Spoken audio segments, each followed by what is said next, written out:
Représentante, il faut être clair aujourd'hui.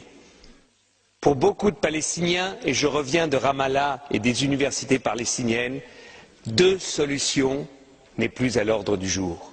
Les Israéliens n'en veulent pas, ne nous mentons pas. Israël rend de plus impossible la solution de deux États. Nous défendons avec raison deux États. Mais il faut mesurer la frustration palestinienne. Et ce que je ne comprends pas, nous soutenons, comme les socialistes, l'initiative du président Abbas à l'ONU.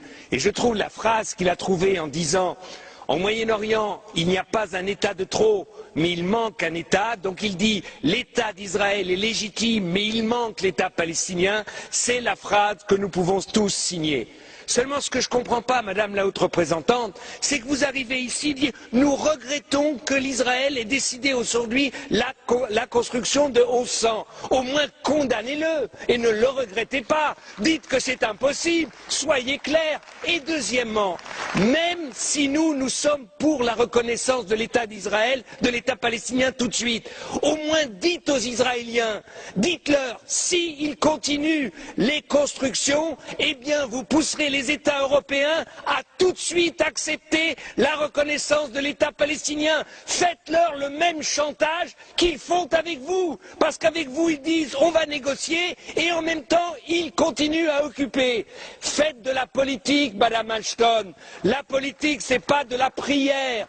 Aujourd'hui, il y a en Israël des centaines de milliers de personnes qui s'opposent à la politique de Netanyahou. Il faut que l'Union européenne, il faut que nous, ici, nous soyons sincères et Monsieur Tannock, ne soyons pas cyniques. L'État d'Israël a été reconnu unilatéralement par l'ONU en 1947 et c'était juste.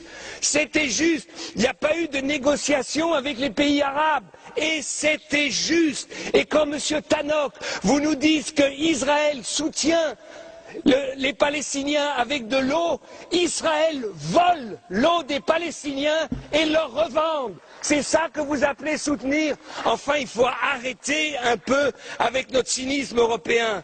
Si aujourd'hui, nous nous levons pas tous et nous disions aux Israéliens, votre paix, la paix d'Israël, Israël pouvant s'intégrer dans un espace du Moyen-Orient, même de rêver des États-Unis du Moyen-Orient, où tout le monde aurait sa place, Israël doit comprendre que c'est dans son intérêt le plus intime qu'il y ait un État palestinien.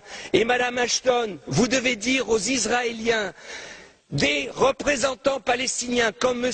Abbas ou comme le Premier ministre Fayyad, ils n'en auront pas d'autres et qu'aujourd'hui, si le Hamas aujourd'hui est contre l'initiative de M. Abbas, parce qu'il sait que cette initiative, c'est la seule possible pour qu'il y ait deux États au Moyen-Orient.